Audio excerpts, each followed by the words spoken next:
სტატისტიკის ეროვნული სამსახურის მიერ გამოქვეყნებული ინფორმაციით, საქართველოში ქალების ხელფასი გასულ წელთან შედარებით 88.8 ლარით გაიზარდა. ქართველი ფიზიკოსი გიადვალი გერმანიაში ყველაზე პრესტიჟული სამეცნიერო პრემიის ლაურეატია, ჰუმბოლტის პირველი პრემიის შესახებ ქალების ნარატივით. ანაკლიაში ქუჩის ბიბლიოთეკა გაიხსნა საქართველოს კულტურისა და ძეგლთა დაცვის სამინისტროსა და ანაკლიის განვითარების კონსორციუმის მხარდაჭერით და მოძრაობა ეკვილიბრიუმის ინიციატივით დაიწყო პროექტი სკვერის ბიბლიოთეკები. პროექტზე რამდენიმე წუთში. ჯორჯო არმანიმ გადაწყვიტა ახალგაზრდა და ნიჭიერ კინომანებს განუმეორებელი შანსი მისცეს. ჯორჯო არმანი უფასო კინემატოგრაფიულ კურს არმანი ლაბორატორიო გახსნის.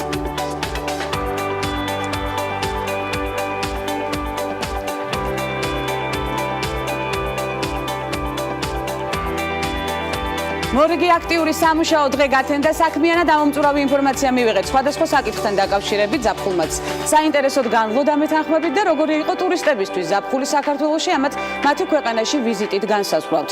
აგვისტოში საქართველოს 1,80,459 საერთაშორისო მოგზაური ეწვია, რაც 232.78 მეტია წინა წლის ანალოგიურ პერიოდთან შედარებით. აგვისტოს თვის მაჩვენებლებით იმ უცხოელი მოგზაურების ანუ ტურისტების რიცხვმა, რომლებმაც 24 საათი და მეტი დაყვეს საქართველოში 573.368 შეადგინა, რაც 1122.721-ით მეტია 2016 წლის აგვისტოს მაჩვენებელზე.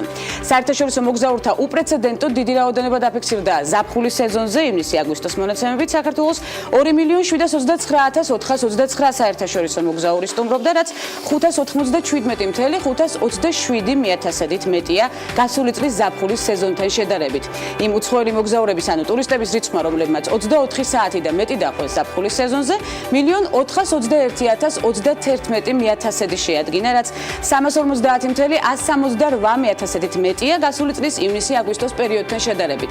მაშ ასე 8 თვეში საქართველოს 5 მილიონზე მეტი საერთაშორისო მოგზაური ეწვია. ნახოთ გადაცემის ანონსი და საქართველოში განვითარებული მოვლენებით გიბრუნდებით.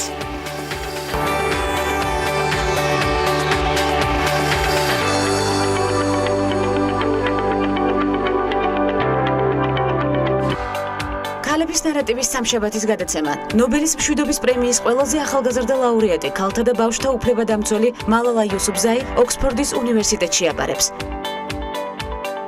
სტუმრების ბლოკში ქეთი ქვარცხავა, იურისტი და ეკა ბურდილაძე, თბილისის მერიის ეკონომიკური განვითარების სამსახურის ადგილობრივ და საერთაშორისო ორგანიზაციებთან ურთიერთობის გაყოფილების უფროსი გემოვნებიანი ნარატივით. ეს ქალების ნარატივია. გვანცალ ახიძესთან ერთად.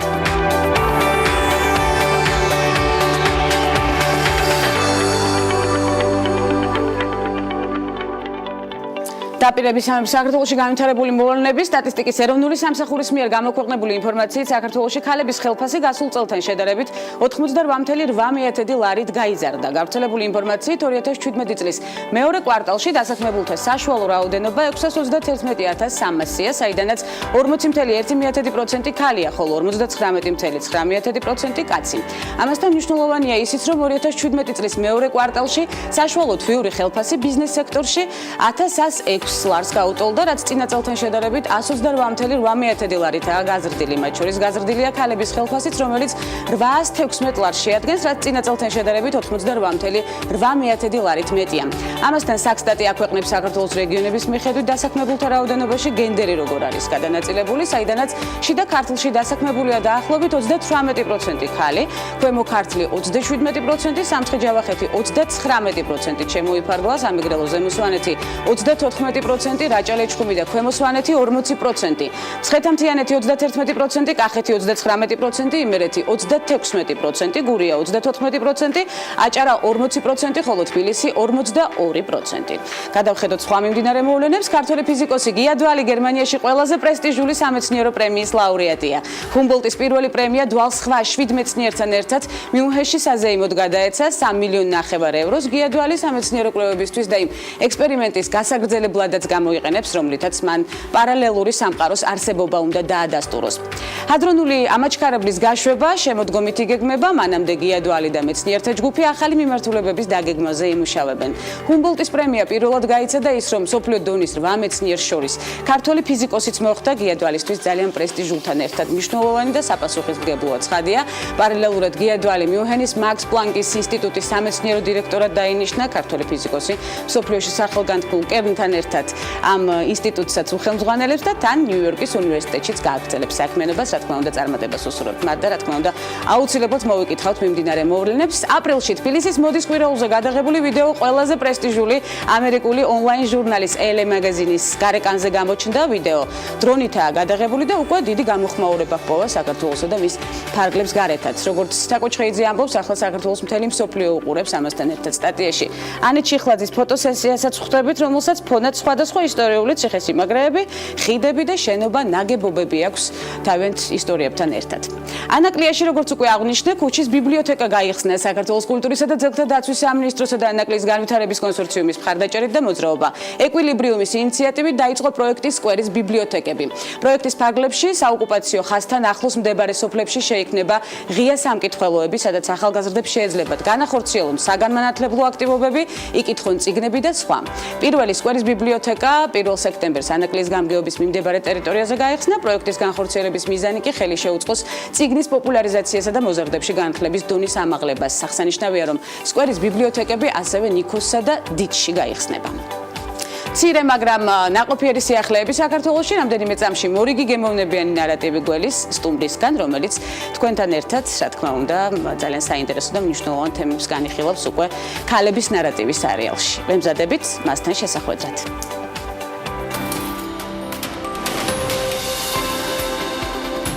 მერი კეიში 1918 წლის 12 მაისს ამერიკის შეერთებულ შტატებში დალასში დაიბადა.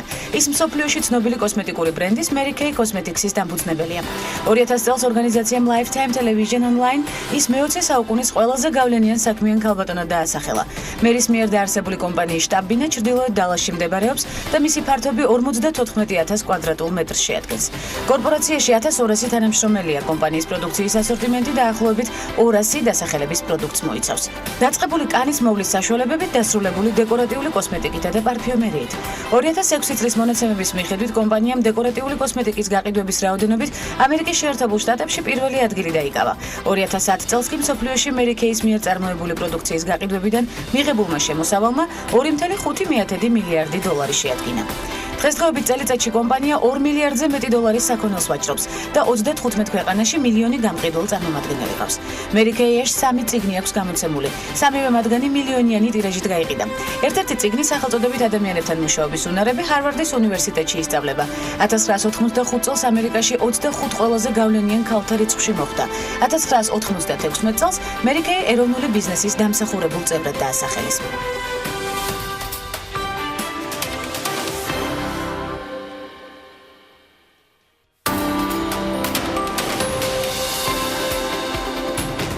ჟიზელ ბუნთენი ორი შვილის დედა და სპორტსმენი ტომ ბრედის მეუღლე, მსოფლიოს ყველაზე მაღალანაზღაურებადი მოდელია და პლანეტის ერთ-ერთ ყველაზე სექსუალურ ქალად დასახელებული.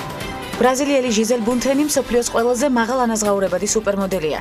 ის ერთადერთი მოდელია, ვისი ქონებაც $1 მილიარდ აღწევს. ჟიზელი ქალის თეთრეული საკუთარ კომპანიას ჟიზელ ბუნთენ ბრაზილიან ინტიმეიტს ხელმძღვანელობს. კომპანიის ნაწარმი დიდი პოპულარობით სარგებლობს პორტუგალიაში, ლათინურ ამერიკაში, ისრაელსა და იაპონიაში. ჟიზელი გაიზარდა სამხრეთ ბრაზილიის პატარა სოფელ ჰორიზონტინაში. მას ყავს 5 და მისი კარიერა კი დაიწყო 14 წლის ასაკში. უკვე რამდენიმე წელიწადში ის ხდება დოლჩე გაბანას პარფიუმის სახე. გამოცემა Forbes-ის მსოფლიოს ყველაზე მაღალანაზღაურებადი მოდელების რეიტინგის თანახმად, ბრაზილიელი სუპერმოდელი ჟიზელ ბუნთენი ზედიზედ მესამე წელია ყველაზე მოთხოვნადი და მაღალანაზღაურებადი მოდელია. Forbes-ის ცნობით გასული 1 წლის განმავლობაში ბრაზილიელმა მოდელმა $30,5 მილიონი გამოიმუშავა. მისი შემოსავლები სხვადასხვა მიმართულებას მოიცავს, მათ შორის თანამშრომლობას შანელთან, კაროლინე ჰერერასთან და პანტენთან. 2016 წლის ბოლო მონაცემებით სუპერმოდელ ჟიზელის შემოსავალმა $50 მილიონ გადააჯარდა.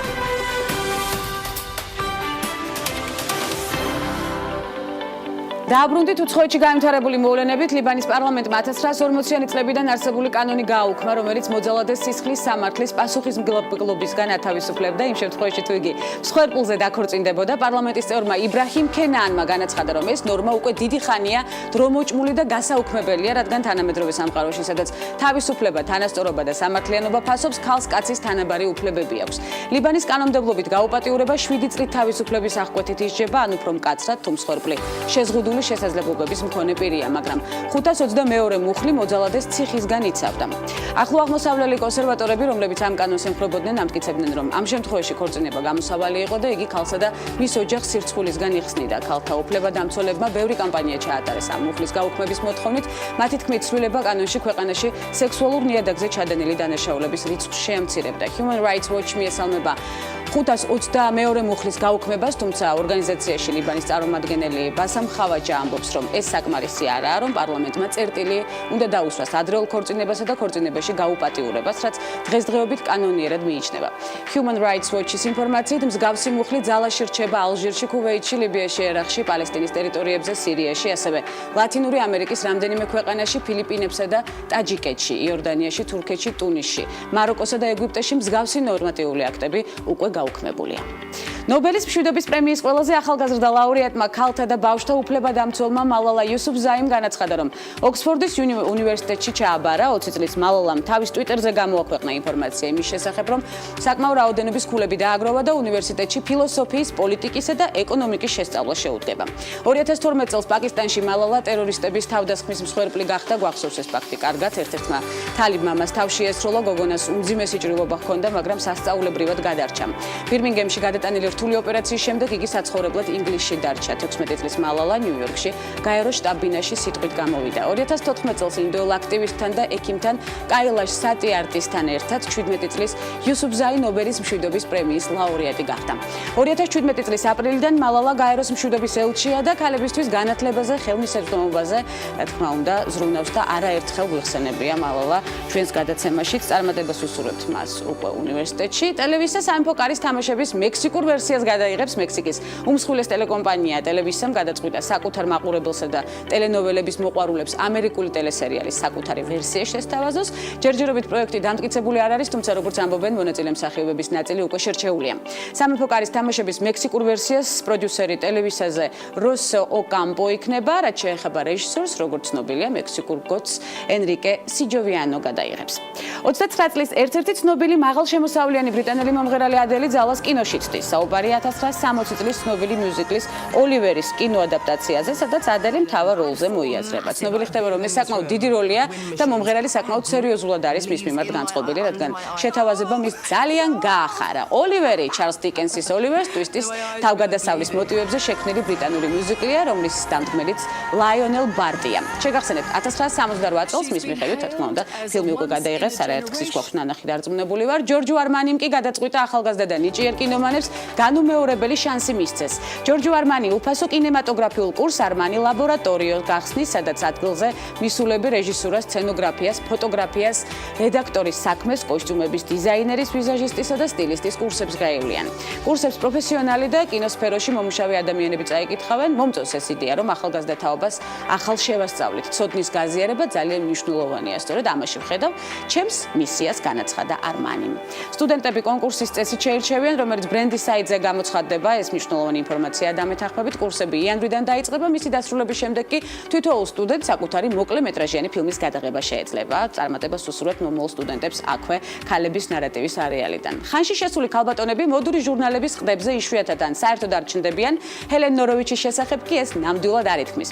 ნოროვიჩი ვარშავის თეატრის ყოფილი მსახიობი, რომელსაც რამდენიმე ათეულ ფილმშიც კი აქვს ნათამაშები, 83 წლისაა და იგი პენსიონერი გახლავთ. მისი სამოდელო დებიუტი კი სულ რაღაც 2 წლის წინ 81 წლის ასაკში შედგა. ჰელენა ახლა ბოღო-ბოგოს ფავორიტი მოდელია, მის მონაწილეობამ ტანსაცმლის მარკის ბოღო-ბოგოს სარეკლამო კომპანიაში დიდი რეზონანსი და მითქმა-მოთქმა გამოიწვია პრესასა და საზოგადოებაშიც. ცხადია, მოვლენა უნიკალურია, თუმცა მოდის ინდუსტრიით დაინტერესებული მკითხველი პარალელს აუცილებლად ყველაზე ხანში შესულ მოდელთან კარმენთან გაავლებდა, მაგრამ არ უნდა დაგვაუწყდეს, რომ კარმენმა სამოდელო კარიერა 15 წლის ასაკში დაიწყო. ჰელენამ კი ძალიან გვიანი.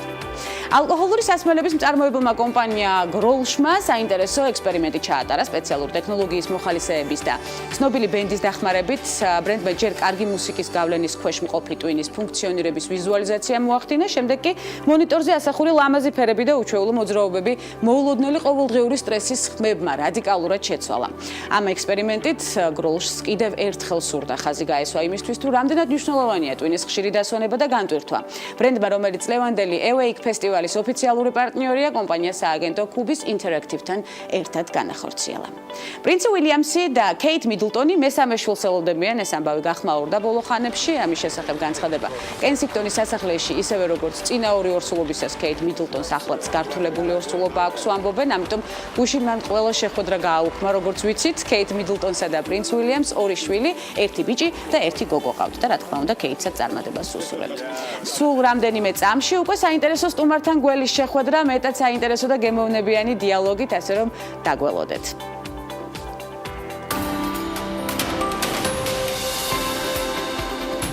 მეორე ვადით არჩეული ბრაზილიის პრეზიდენტი დილმა რუსეფი 70 წლის პოლიტიკოსი დაქორწინებულია ორჯერ, თუმცა ამჟამად განქორწინებული და ჰყავს ერთი შვილი და ერთი შვილიშვილი.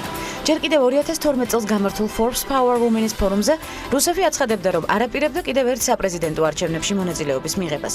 თუმცა 2014 წლის ოქტომბერში იგი ბრაზილიის ისტორიაში პირველი ქალი გახდა, რომელიც ორჯერ აირჩიეს პრეზიდენტის პოსტზე. ახალი საპრეზიდენტო ვადის მთავარ მიზნებს ეკონომიკური ზრდის ტემპების დაჩქარება და სამეწარმეო აქტივობის სტიმულირება წარმოადგენს. მსოფლიოს ყველაზე გავლენიანი ქალების ახალ რეიტინგში ბრაზილიის პრეზიდენტმა დილმა რუსეფმა 1 წლის განმავლობაში ერთბაშად 92 პუნქტით აიწია და 95-დან მესამე ადგილზე გადაინაცვლა. წლების განმავლობაში იყო დემოკრატიული მუშათა პარტიის წევრი, ხოლო 90-იანი წლების დასასრულს გადავიდა ბრაზილიის მუშათა პარტიაში. ეკავა ლუის ინასიო ლულა დე სილვას მთავრობის ენერგეტიკის მინისტრის და შემდეგ მისი ადმინისტრაციის ხელმძღვანელის თანამდებობები. ბრაზილიის პრეზიდენტის თვიური შემოსავალი 30.994.070 დოლარს შეადგენს. სწორედ ამ თანხაშია მოქცეული მგზავრობის და სხვადასხვა მომსახურების საფასურიც. იმის გათვალისწინებით, რომ ბრაზილიაში საჯარო და კერძო სექტორის წარმომადგენლები ეგრეთ წოდებულ მეცამეტე ხელფასს იღებენ, პრეზიდენტს მეცამეტე ხელფასიდანაც ეკუთვნის წილი და მისი წლიური ხელფასი უკვე 4,1 მილიარდი დოლარია.